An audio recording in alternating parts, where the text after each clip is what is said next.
Rabbi Singer, welcome to the show. Yeah, thank you so much for having me on. Early Zionist leaders were often openly anti-Torah. How do you understand the fact that their movement ended up building the foundation of the Jewish state? Does that contradict the Torah, or is that actually part of the prophecy? I think I would be remiss if when we saw the second temple being built, and I want to say this to our dear viewers, Ezra and Nehemiah, as an example, could be very seductive in that it's intriguing historically. It's very gripping. Ezra and Nehemiah is very readable. But it's vital to understand when you read historical literature from Tanach, you could forget that this is holy. These are holy works, and they're intended for future generations, and especially for the generation of the Gula. I say it because Ezra Nehemiah you're being drawn by just terrible things that are happening, and then good things happening, and then things fall through, and it's that we had a great president, and then a bad president, and a good one, and you're just watching this whole drama unfold. Or you can read Megillus Esther, and it's a gripping story, but you could forget that actually this sacred literature is Nitnu L'Doros, is given for future generations, and specifically those Sfarim, Ezra and Nehemiah particularly, are always Moshiach. That's why the Talmud tells us that there was no Targum permitted on the Kesuvim. Strangely, Ezra Nehemiah is in the third segment of Tanach, that segment of Tanach, which is called the writings, right?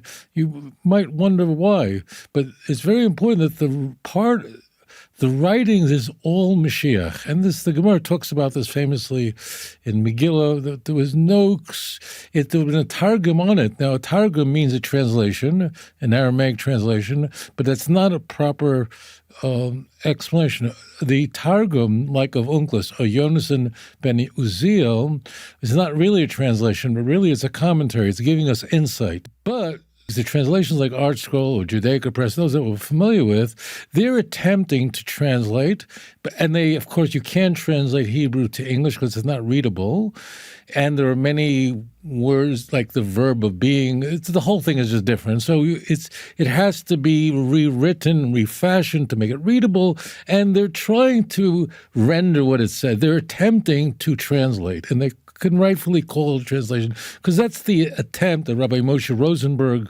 who did a brilliant translation of Judaica Press, he attempted to translate. No, it's a commentary, but the attempt is a translation. But the Targum, this is very important, you should know this, it's called an Aramaic translation, and is a complete misnomer. They're not even attempting to translate, but rather it is what's called a dynamic commentary, which means it loosely is a translation for sure, but they're interlacing their translation with complete commentary. It's very, very important. Please, you, the viewer, must know that Targum Unclus, when we say that Targum Unclus is Misinai, it means that the ideas that are baked into that Targum, Targum Yonasan ben Uziel, who's a great Tana, who was a giant, just a giant, he's not really translating. He's rendering, but he's baking, deliberately putting a commentary in it. It's a system that is not in vogue today, but it was then. So therefore, we don't mean just someone didn't attempt to translate the Ketuvim into the Aramaic language. That would have meant nothing. And there are such things that did exist. The key point is that Ezra is a fascinating sefer book. We're not introduced to Ezra himself until the 7th chapter of the book of Ezra, strangely. But what's key is that there were very religious Jews among those who left Babylon to come to the land of Israel to rebuild the Holy Land, meaning to rebuild the Second Commonwealth, at the calling of Cyrus. Cyrus, an unusual figure. He's like a Zoroastrian, a Persian king who says the Jews go back. And what's very critical, so you do have very holy Jews, like you had in the 19th century, the Shevei Tzion. These are deeply religious Jews who were dedicated to rebuilding the land of Israel and rebuilding Jewish life in Israel in preparation for Moshiach. And the Vilna Gaon himself, even going back as late 18th century, he too wanted to come to the land of Israel. He wasn't able to, but his students came here with, again, it was with a messianic vision. And one can easily say, it's not easily, it's fact, you have to be blind not to say it, that really the Ramban, HaKodesh VaTorah, the great 13th century Rishon rabbi who came to the land of Israel, he came to Jerusalem. It was empty of Jews because the Crusaders had killed all the Jews in Jerusalem. He was offered to be the chief rabbi of Hebron, which was a strong, vibrant Jewish community. He turned it down. And it's the Ramban who built a Jewish life in Jerusalem with a messianic vision. And it is the Ramban who says in his commentary on it, in case you think this is waxing poetic, I encourage you to read his commentary on the Torah, which he wrote in Jerusalem, and on Sefer Bamidbar, on the book of Numbers, chapter 33, verse 53. Please read his commentary, where he says it's a mitzvah d'oraisa, a chayv, which means an obligatory mitzvah, not a voluntary mitzvah. It's a mitzvah d'oraisa to live in Eretz Yisrael. If he says not only that, it's in every generation that Jews have to liberate the land of Israel. In every generation, Jews must liberate the land of Israel. That's a part of our heritage. He says, it's really a Gemara. If let's say a man wants to move to the land of Israel and his wife doesn't want to, I'm probably going to start a fight in some family in Woodmere, New York. But if a man wants to move to Eretz Yisrael and his wife doesn't, he easily can give her a divorce. There's grounds for divorce, and he doesn't have to even pay a ksuba. Vice versa, if a woman wants to move, he doesn't want to. I probably shouldn't say that because I'm going to get all these feedback from this. The key is, so it's very important. It's not like the religious world was squarely behind this. And one of the great giants, Harav Kook of blessed memory, he didn't see the state emerge. He was like Moshe Rabbeinu, who didn't get to cross the Jordan. It was his disciples that did. So there were, of course, deeply religious Jews, great giants who envisioned the return of the Jews to the land, that were living in a messianic Shas Gula, time of redemption. But what is striking is, as we've discussed, is the vast bulk of the Jews who returned to the land of Israel to build the second temple, as we find in Ezra Nehemiah, were not religious. And the Navi goes out of its way to let us know that. In both Ezra and Nehemiah, we have problems of Jews who are not keeping Shabbos openly. And in case you think, well, that was a big problem. No, it wasn't. In Tanach, you would be very hard-pressed to find any time. I'm going to change that. You do have in the Torah a case, but if you go to the prophets and the writings, it would be very hard to find any case of a problem like in Isaiah, Ezekiel, Jeremiah. They're not telling Jews you're not keeping Shabbos. It's very, very rare that such a thing should happen. This is weird. The problem is almost always problems of Bein Adam L'Chavero. But that's basically they're marrying non-Jewish women. These are we talked about this, the more than 42,000, 360 Jews who come to the land of Israel were not religious. And we are told in Tanakh that about what they did. And also, interestingly, just another point, that's something I thought about. I wonder if you thought about this. It's interesting. I want to bounce this off you. All right. It's very interesting that in the Midbar, so we have the generation that lived in the wilderness, and we have examples in the Torah of someone who violated the Sabbath publicly, right, put to death. And we have a case where Jews take non-Jewish women, right, in the Torah, right, also put to death. Now, that generation that was in the wilderness, after all, they saw the 10 plagues, they saw the Exodus, they saw the splitting of the sea, they saw the war with Amalek. So they were held to a standard that was just no parallel to it. So they were punished very, very severely, and we don't see any parallel to that in future generations. Is it an accident that is precisely the sins that we see in Ezra and Nehemiah, the public violating of Shabbos and taking non-Jewish women? So the key point is that the Jewish people come into the land of Israel, and then there's tremendous trauma and upheaval. They're largely not religious Jews. I would say that it varies a bit. I mean, Ben-Gurion was not a religious Jew, but he certainly knew Tanach. He definitely believed in God. None of them were atheists. But these were the people that they were joined by Mizrahi in 1906. So we are seeing today, or in our time now, this country is much more religious than it was 100 years ago. Much more, can't compare the two. But we're seeing very much what happened in the past is happening today. And we're seeing the events of the past happening today. So it's definitely, if someone comes to Eretz Yisrael, it's a mitzvah. The question is, so I need to explain to the viewer, there are two kinds of mitzvot, and I'll translate it. One is a voluntary mitzvah, and one is a mitzvah that's a chiyuv, which means it's an obligation. Let me explain what that means. So, as an example, is wearing tzitzis, wearing tzitzis on a four-cornered garment. So, in truth, both you and I are wearing not Jewish clothes. Really, our clothing this is European clothing they're wearing, and what's most striking is it does not have four corners on it.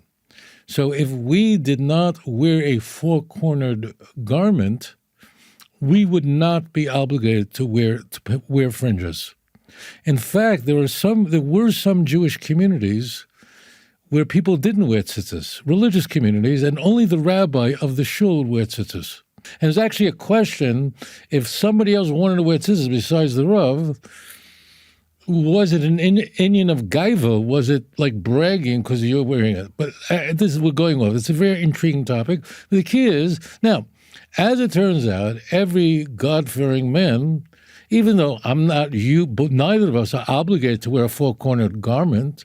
We don't have to. And then we have no obligation to wear tzitzis, but no God-fearing man would ever not wear tzitzis so that we can fulfill the mitzvah of putting on tzitzis today. No one would ever pass up on the mitzvah, although it really is voluntary. We're not obligated to wear tzitzis. There are many mitzvahs that are not obligatory. There's some that we don't do. There is a mitzvah to perform shechita, perform slaughtering. It's the mitzvah in the Torah. But I'm not obligated to go slaughter an animal. I'm not obligated to study the first 38 chapters of Yeridea and go, I'm not obligated to do it. If they do it, I am fulfilling mitzvah. That's one kind of mitzvah. So many religious Jews view, that would be the view of many groups. I don't have to say which is who. Many groups feel that coming to Eretz Yisrael is a mitzvah, but you're not obligated to do it. It's like wearing tzitzis, or it's like performing shechita, or it's like if you build a house and the house has a balcony where people can walk, so then you have to put a railing, a balcony around it, if people could walk on the roof of your house, right? That's a mitzvah from the Torah. But I'm not obligated to put a balcony up there. So that's that kind of voluntary mitzvah. It's a mitzvah only if you create a circumstance which necessitates it. Got it? That's the voluntary mitzvah. But there's another mitzvah. It's a mitzvah that's a chiyuv, which means eating matzah on Pesach. On the first night of Pesach, it is a person can't say, I want to. You must eat matzah. A man must wear tefillin. It's not voluntary. So that's really the major disagreement between the two. there's no group that says, I don't know, maybe there's some odd group out there, but the Satmar Rebbe just came here to Israel and visited many of his followers who live here in Israel. I don't have a problem with that. I don't know why he and his brother still don't get along. I just had a conversation. I was walking to my home tonight, and I met a whole bunch of Satmar Hasidim, and we had a long, long conversation about this. Well, something that we talked about in the past. But anyway, so that's the real disagreement. Is it a voluntary mitzvah to live in Eretz Yisrael? Now, there's no question, once you live in Eretz Yisrael, there's so many mitzvahs that you can only keep here in the land of Israel that can be kept outside the land of Israel. And this is the reason why Moses of blessed memory, our teacher, he begged God to come into the land of Israel. Even though he could not lead the nation, as you recall, he still said, fine, Yeshua can lead. Moshe Rabbeinu did not want to be the Rebbe. Unlike other Rebbes, he was not interested in leading the nation. And he fought God for a week, saying, this is not for me. Finally, God convinced him. But he did not want to lead. And when God said, you can come into the land, he said, can I just go? Why did he want to go? The Gemara is, why did he want to go? He wanted to put his feet in the Kinneret. He wanted to go to the beach in Tel Aviv. He wasn't interested. Or rather, he wanted to fulfill all the mitzvahs that only could be fulfilled in the land of Israel. In fact, in one view, all the mitzvahs really are bound up in the land of Israel. And outside the land of Israel, the commandments that we keep are only to prepare us as a way of training. It's like a 9-year-old child is training for his bar mitzvah, so there's like chinuch almost. So that's really the disagreement that we see. But the Ramban is a giant, and his view is very strong. It's based on a Gemara that discusses that if a woman wants to move to Eretz Yisrael, her husband doesn't want to, he has to give her ksuba, means he has to pay her off, and she can demand a divorce. It's a very serious matter about coming to Eretz Yisrael. You talk about Rav Tachtel's work. That was the work I read when I was 16 years old that changed my life. An important point that I think the viewers must know is he was the head of the Beis Din in Satmar. That means he was fiercely anti-Zionist in Hungary. He was one of the greatest proponents of Jews not coming to Palestine and opposing the Zionist movement. This is what's very critical. Everything he wrote on the run. I don't know how he did it because he had nothing with him. He was in hiding. And he wrote Eim Habonim.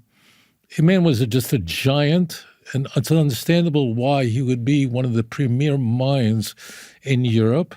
And ultimately, he was killed, I believe, on a train that was on its way to Auschwitz. But everything he wrote, which is because all he's doing is bringing down sources. And he explains very carefully that here you had all these things. That means you had a movement of Jews coming to Eretz Yisrael. You had giants like you have Rav Kook and so on who's saying come to Eretz Yisrael. You had a declaration by the British Empire that designates the land of Israel for the people. And here, James Balfour, who was a foreign secretary, he was a Christian. He was a devout Christian. He was a dispensationalist Christian. These were not like I'm going to say this now, this may be provocative.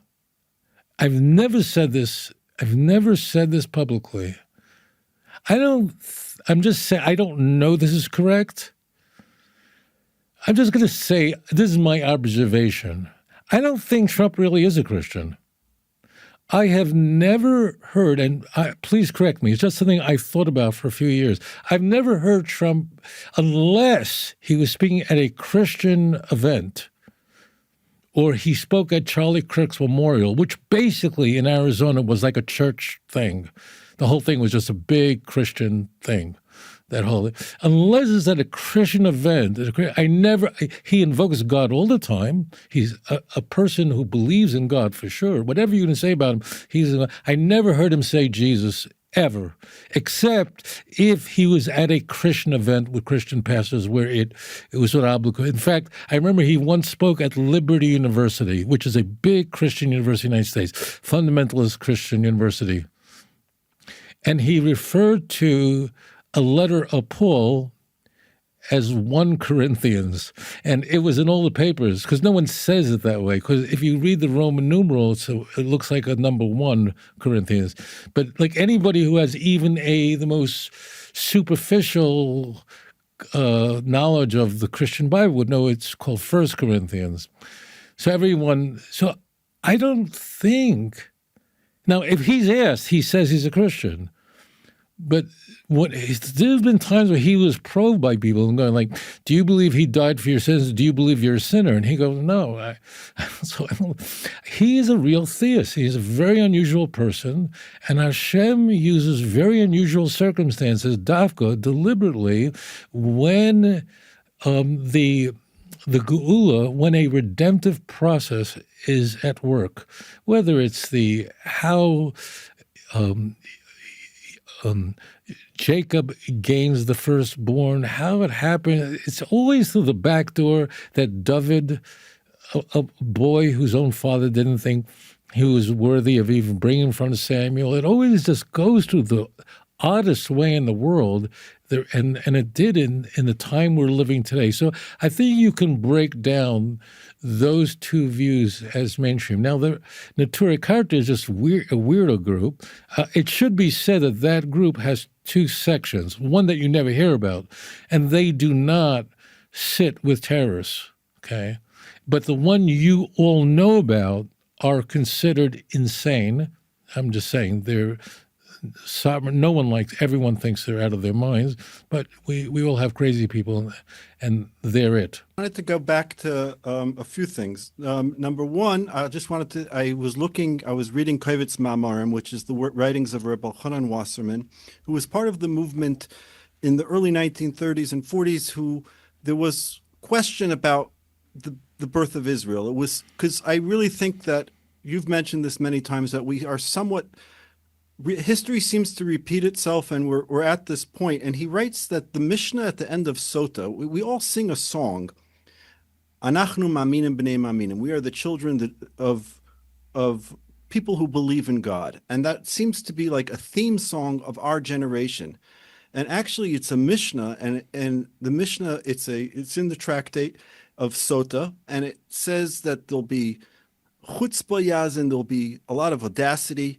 Chutzpah is, everybody knows what chutzpah is, and then there'll be the face of the generation. It's talking about the generation that greets Moshiach, and it says they will have chutzpah, and they will be brazen, and they will be like a dog. Their face will be like a dog. They will be following trends, and then it ends off by saying we're going to be faithful. So he says in the name of Rav Chaim Volozhin, who was a great sage, that actually might be a curse, meaning that instead of actually taking action and doing something, people will be falling back on faith and saying, Hashem Yazar, God will take care of it, God will send the eagles, and Mashiach will come on a donkey, which I think you'd agree is a debate in the Gemara whether or not he'll come on a donkey. That's when we're not worthy, but he could come in other ways. One thing it does say is that he comes chamutz begadim, that when Mashiach comes, his garments are soiled. So maybe you could tell me, from a Torah perspective, maybe some ideas of what that means. Right. So first of all, where do we find soiled garments in Tanach? What does that mean? What does that convey? So soiled garments are the garments. It's so beautiful, very powerful. This comes from one of the 8 ecstatic visions in the beginning of the book of Zechariah, where Yehoshua, now this Yehoshua is the nephew of Ezra. This Yehoshua, his father's name is Yehotzadok, and Yehotzadok was the younger brother of Ezra. Ezra did not come to the land of Israel in the first Aliyah. He wasn't part of that first wave. The reason was different. Ezra, who was the giant of Torah of the generation, was taking care of his Rebbe, Baruch ben Neriah, back in Bavel. So he didn't come immediately. He came a little later. Now, what's very striking about this chapter is Yehoshua, who is one of the 2 giants leaders. He and Zerubbabel are the 2 people that come to usher in the second temple, the rebuilding of the second temple. Yehoshua, of course, was a Kohen.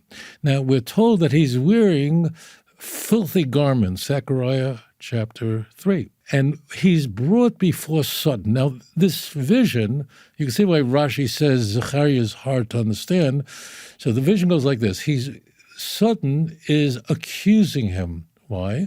Because he's wearing dirty clothes. And God rebukes Sutton and says, get away, go. And then he is told that these garments must be removed, and we put on new garments. This is the Kohen Gadol, and should put on the proper hat that the high priest would wear. What is going on? It's by the way, this is one of the rare cases in all of Tanach that we're introduced to Sutton. It's very rare that happens in Tanach. What is going on here? So it's strange, it ties into what we talked about earlier. Yeshua ben Yehoshua was a good man, and his venture was a very holy thing, coming to the land of Israel to rebuild a temple, and he was serving as the priest leader of the Jewish people. Zerubbabel was from the house of David, and he was his companion. Those were the two people that come. What did it mean he had dirty clothes? Put on him clean clothes. What is this talking about? The whole story is that he had a son. And here we have to go to Ezra chapter 10, verse 18. You have to cross-reference Zechariah 3 with Ezra 10:18. What's 10:18? I'm pretty sure that's the correct verse. So there we have a listing. Remember I mentioned earlier that when these Zionists came to land of Israel, the second temple, many of them married non-Jewish women. And we're told in Ezra who many of their names were. I believe the number is, I think it's 113 men. What's the story?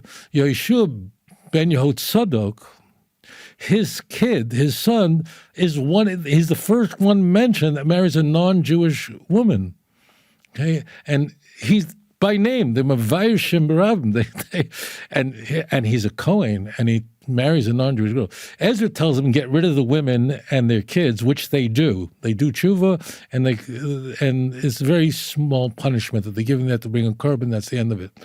But the key point is Sutton was using Yehoshua's blemish. What was his blemish? He didn't do anything. He was a very good man, but he had a son that married a non-Jew.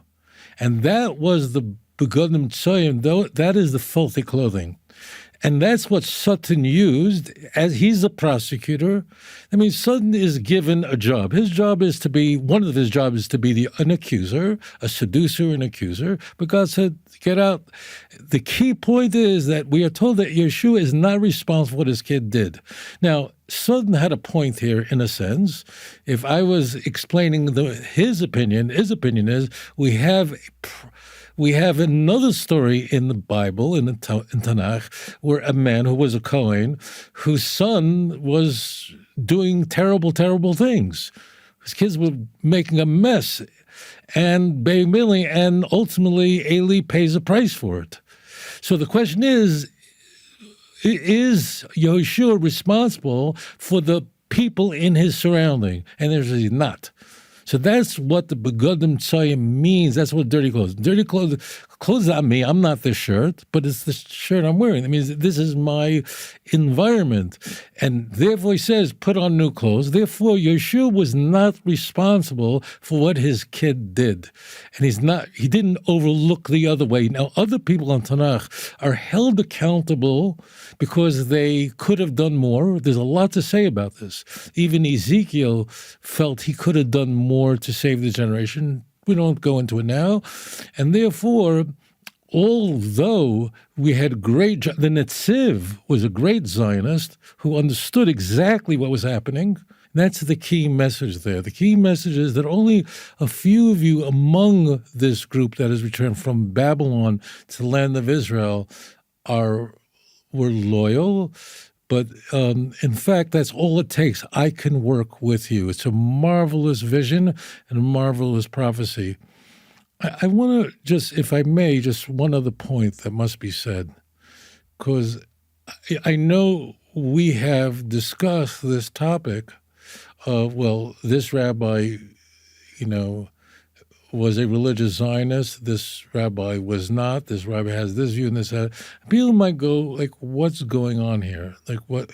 And is it just like who is my rabbi? And could one of them therefore has to be wrong, right?"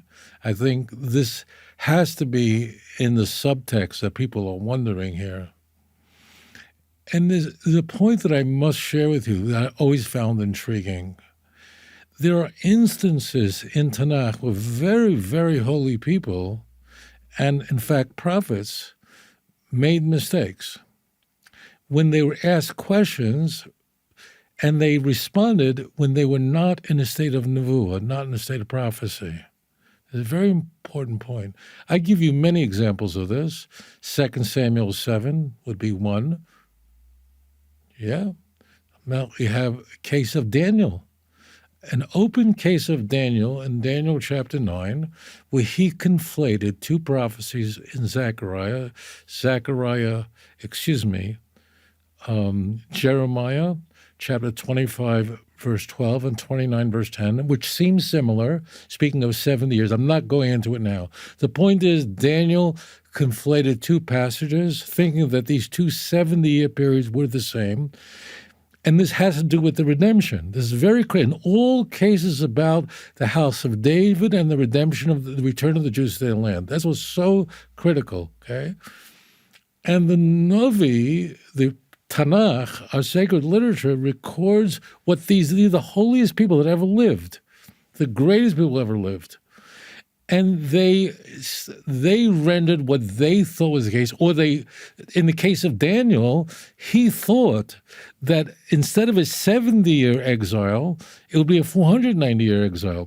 He was petrified that the curse in Leviticus 26:18, where God says, "I'll multiply your sins 7 times if you don't repent," he thought that the Babylon exile can turn into a 490-year exile. It was a nightmare. I can't go into comment, but the point is he conflated two texts. He did it just like many holy people looked at things in the past and came to a conclusion, and they meant it l'shem shemayim. And the prophet, in the case of Daniel, the angel Gabriel came to explain to him what his mistake was. It's a very beautiful story, Daniel 9, incidentally. Daniel is praying to God, crying, like, what's happening? Darius the Mede is now king, and why aren't the Jews returning the land? And he's praying to God, and one of the most beautiful prayers in all of Tanakh. And God could have sent Gabriel immediately, but he said Gabriel says in the beginning of your prayers already, I was told to go to you. And Chazal tells us that God wanted to hear Daniel finish it. It was so gorgeous before he would get the answer. So the question, of course, is like, why does Tanakh record when a great person, in this case, the Nevi'im were the greatest human beings that ever lived, the greatest people that ever lived. Why does it record when they made a mistake, when they were viewing a predicament and they were not receiving prophecy, but they assessed it incorrectly because they are humans? The reason is very obvious. Why is it included in Tanakh? To understand that the greatest people, if they don't have nevuah, we have nevuah, and therefore we have to default back to Tanakh when examining these texts. And this was very much the view of the Netziv. This was very much the view. Try, if you can, I say this to the viewer, to distance yourself as much as possible by saying, well, I'm on this team or I'm on that team. We have to default back to Tanakh, and there is, unfortunately, a tragedy that this generation is the most literate generation. We have more Talmidei Chachamim in our generation than in any generation probably since the time of Chizkiyahu. Don't dream for a moment that 150 years ago in Europe, there was so much literacy like today. It wasn't. There were great giants, but those were the the unique students that were great that were sent off to yeshiva to learn. Well, most people lived in peasant environments. Today, there's so much Torah going on, but there's a problem that we all recognize. That is, there's not enough study of the Nevi'im and the Ksuvim properly, and for this generation, which is the generation of the redemption, and we're living at a time, incidentally, where everybody across, we talked about the spectrum, like you asked me earlier, like what are the different views, right? Well, across the spectrum, everyone recognized that we are in a time, Shas Hagula. Rav Kamenetsky said that, everyone said this. So this is not an issue of disagreement. So it's very important is try to, if you can, look, when Tanach tells about people who were the greatest people, who were looking at a situation, they didn't have Nevu at that moment and misassessed it. There's not bad or good or they're better or Daniel's better than other people. That's not the case at all. It's just you have to have Nevuah in order to assess a situation. You've said many times that the Jews, like it says in Ezekiel 37, need to return to the land, and all 12 tribes will build the third temple together. And we need all parts of the tribes. So if that's what we need, does that have to happen before Moshiach comes? I mean, a lot of people today are waiting for a horn to be blown to come to Eretz Yisrael. I'm asking, do we all physically end up, by hook or crook, we end up here, and then we could discuss Moshiach and the Beis HaMikdash, or is Be'ito Yachishana, does it come quickly or slowly? What are we experiencing now after 7 million have returned? Yeah, so you're quoting, I think, the end of Isaiah 60, very, very beautiful passage, in its time I will hasten it. So that's very critical, in that Mashiach must come when the Jews repent, Isaiah 59, verse 20.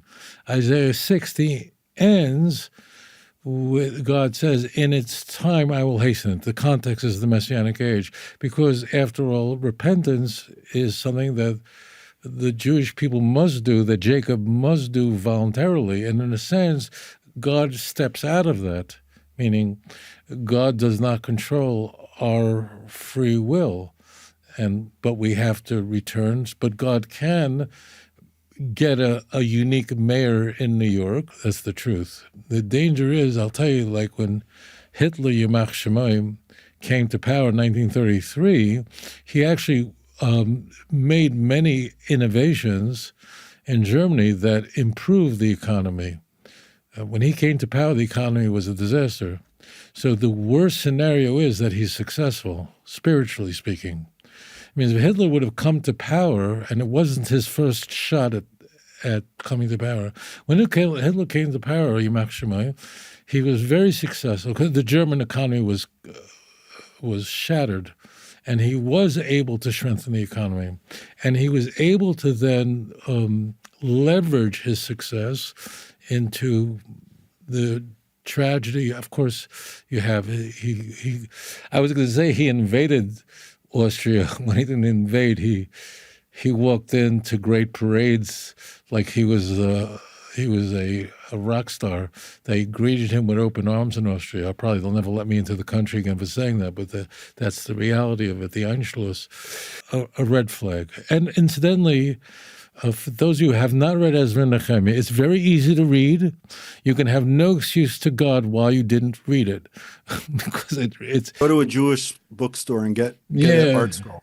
You get an art scroll, right? Get Ezra and Nehemiah art scroll, but you're really going to very easily understand it. It is not like reading the book of Ezekiel, which is a little difficult. It's not, not very. We were talking about Ezekiel, but Ezra and Nehemiah is really. But just ask the question: why? How does this relate to my generation? So Ezra and Nehemiah, one of the things is that it begins with Cyrus, fantastic, and then bang, it's a disaster, and then up and down, and it's just the way it is. That's just the nature of the game. I think we were talking about Yeah. So therefore, I want to right. So Isaiah 60 is telling us that God will hasten the redemption. Now, I'm bringing the Talmud here. If the generation does tshuva on its own and is a dor zakai, returns to God, but if God has to force it, which means it's a dor chayov, so then it'll happen in its time, which means at the end of when the calendar is up, and I think that's the reason, I don't think we ever discussed this, why Jacob and Daniel, who according to our tradition are the only two people in history who knew when the Messiah was going to come, were distressed it was a distressing moment when they began to talk about it, because they were probably seeing the Be'ito in its time rather than the Achishena, rather than the hastening. On the yeshiva of Panovich in Bnei Brak, there it says over there, Behar Tzion Tia Pleta, and the story is that the Panovich Rav was by the Chafetz Chaim, and the Chafetz Chaim was talking to him about Vayechi, the last portion where Jacob does call his sons in, and he called him in, and he told them to go to Israel, and that Israel will be, and that was a nevuah, and he actually it was so powerful to him that Israel, or Har Tzion, the Mount Zion, will be your refuge, that he took those words, and to this day, on the largest yeshiva probably on the whole west coast of Israel, Panovich Yeshiva, that's what it says over there, and that was the prophecy that the Chafetz Chaim told the Panovich Rav. For you, the viewer, we are having a conversation now that very rarely has happened in Jewish history. Really, it's at a very, very special level, and it's transparent that it's really only the generation who are viewing the redemption that really were able to now piece together these events. So I want to go back to Ezekiel 37, which you described.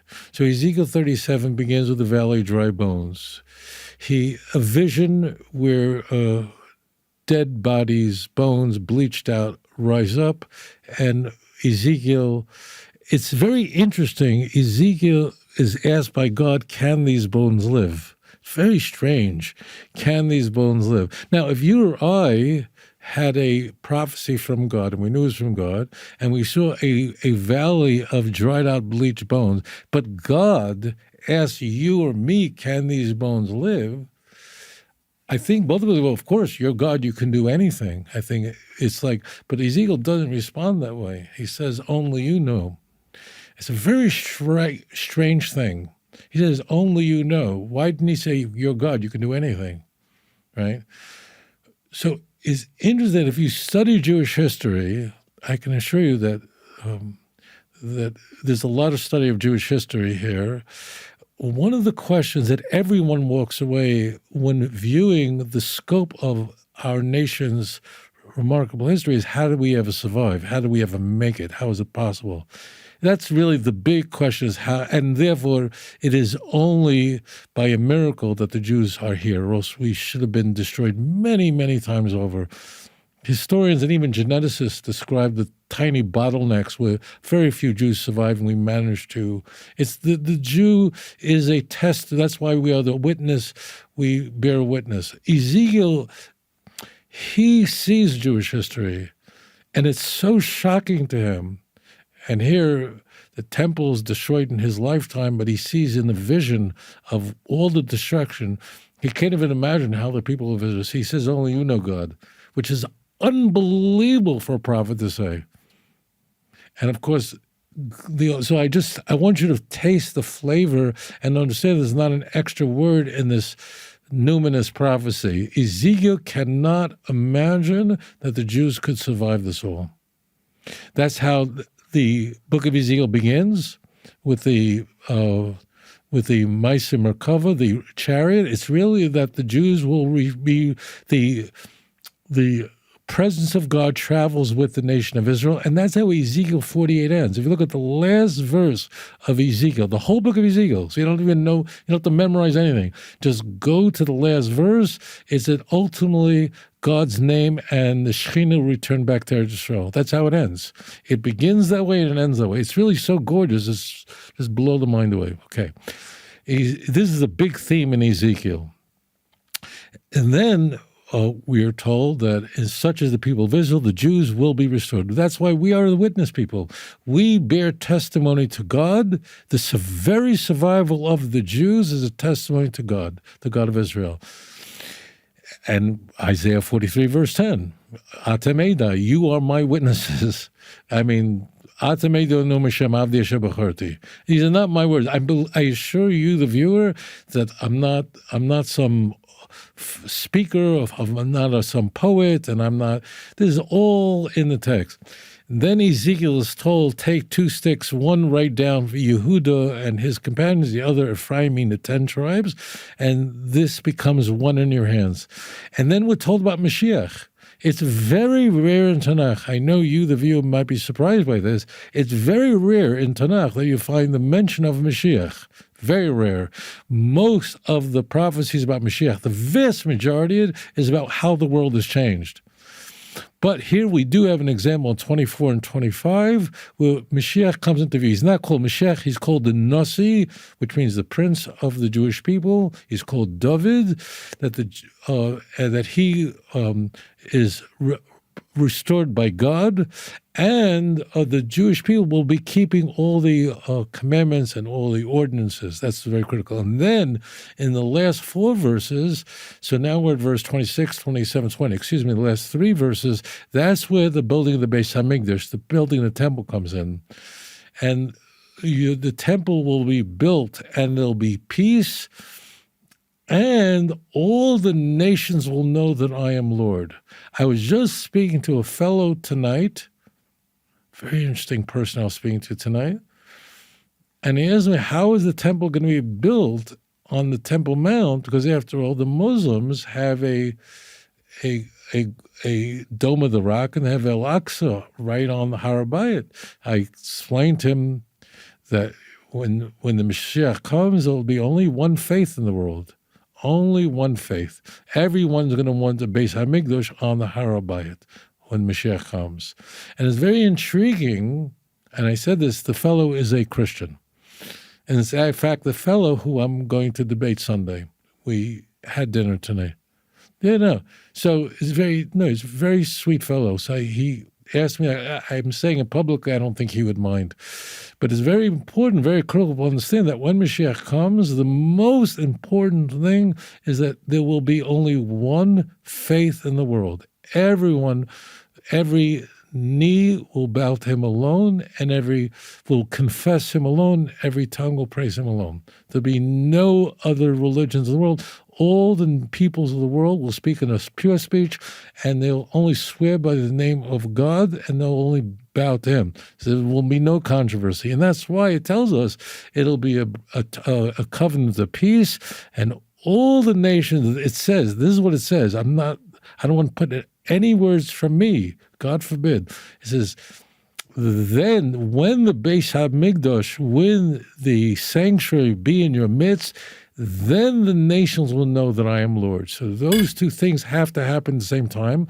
And it's now obvious, transparent to us, that no one could do anything on the Temple Mount while there are different religions, because it would lead to a World War III. This can't be. It'll be complete peace, and everyone in the world will want that there should be a Beis HaMikdash built on the Har HaBayit, and there'll be no condemnations in the United Nations. The United Nations won't need the United Nations, because the nations will be really united, not like the fake United Nations on First Avenue, but there really will be a united of nations, as Zephaniah says, that all the nations will speak B'Sof Berurah. So you're absolutely correct, Rabbi. This is all interconnected by Ezekiel.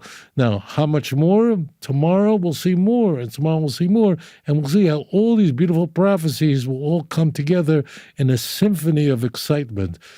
But in 1933, or in these times, people, of course, couldn't see everything. Now we're in a special zechus to be living at a time where we can see these prophecies and how they're leading up to it unfold. And I may say one other thing. it's also, you ask, well, how it happened. One of the interesting things we could see, because we are living in the time of the redemption, it's very transparent that all the prophecies that have been fulfilled happened in a very plain way, just based on the text. It's very obvious that there's nothing odd going on. The Jews return. They have a nation. They have an army. They go to actual war. It's a real threat. Iran actually throws nearly 300 missiles at Eretz Israel last year.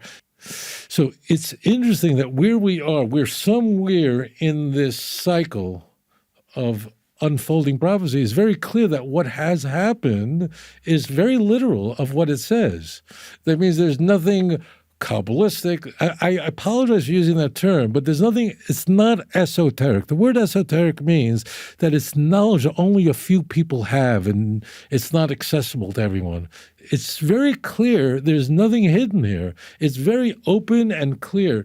And I want to say this to my brothers and sisters just to clear this all up for you, and maybe we can sort of clear up this conversation for everyone to give you peace in your life, because this could have been a show. This is like one of the most exciting shows I've ever done in my life. That to give you menucha, to give our viewers menucha, just as we see that until this point, all these prophecies have unfolded in a manner that is literal to what it says.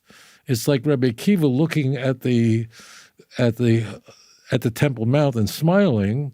We can have a peace of mind that if all the prophecies that were supposed to happen have happened literally, and here we are, we can have that certainty and confidence that all the prophecies that have yet to be fulfilled, that are going to be fulfilled, and it's obviously happening immediately, you should rest your heart that they will happen literally in a very plain way, exactly the way the texts have.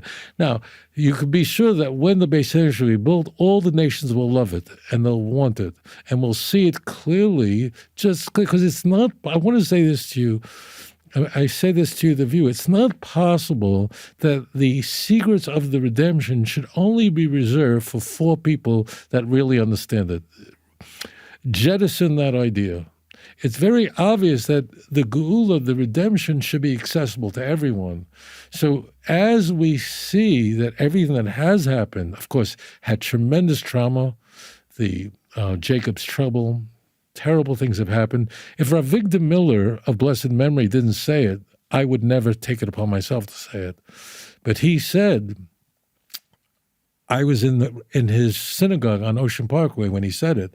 He said that we can see what happened in the past, that the Holocaust, that we should understand that was Jacob's trouble, that was the birth pangs of the Messiah, and we can look back on these terrible things and say with confidence that's what it was, and we should not hope there should be another one. Nothing like that's going to happen.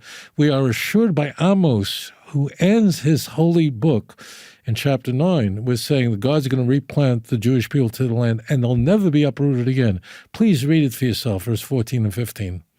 So therefore, I say to you, my holy brothers and sisters, therefore we can move ahead with knowing this is a holy land, that God keeps his promise. He's not a liar. The same prophet says this, the same non-Jewish prophet, Bilam, says that God doesn't lie, the same one who prophesies Moshiach. In the same way, we can know with confidence all the other prophecies that have yet to take place will occur just the way the Navi, just the way the prophet says. Genesis 32, it's the story of Jacob returning from Lavan. Now, these stories are not just for us to learn. I'm talking to the viewers, obviously. It's not for us to learn what they did, but it's actually these are also prophecies.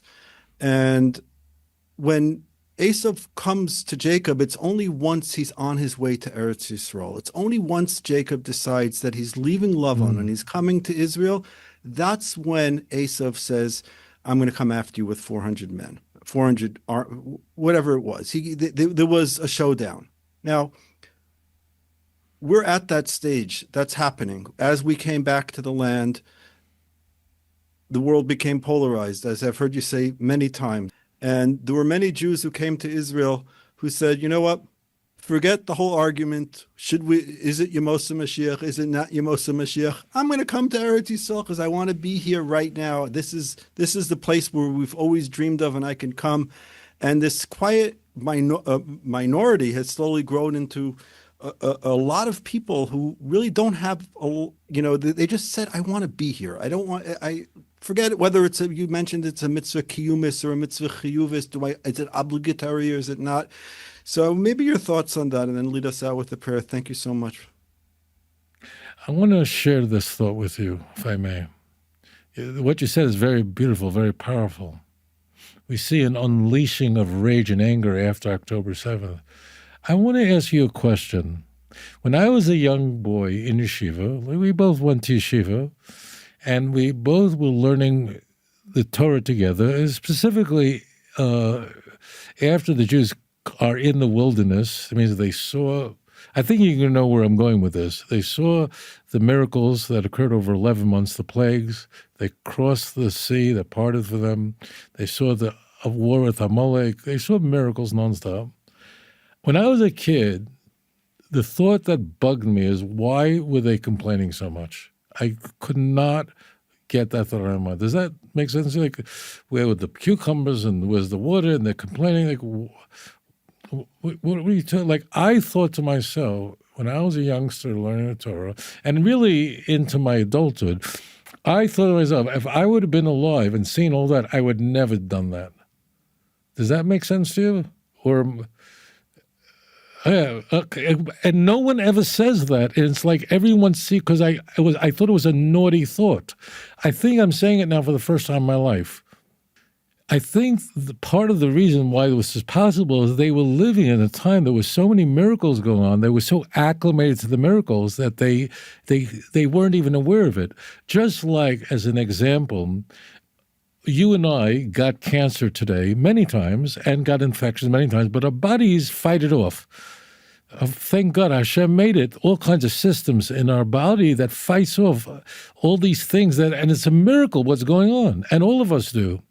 We're just like then. There were so many miracles going on that you become acclimated, and you're not thankful for it, and you notice these small dumb things, even though not seeing the picture of what's going on around you. And we are, I say this with caution, we are living in a time, something that you and I have talked about. If our great-great-grandparents would hear what's going on today, they would certainly go get me to Israel. You have to be very aware there's a danger in the time we're living in that we can become so used to, so acclimated to miracles that we ignore them, we don't notice them.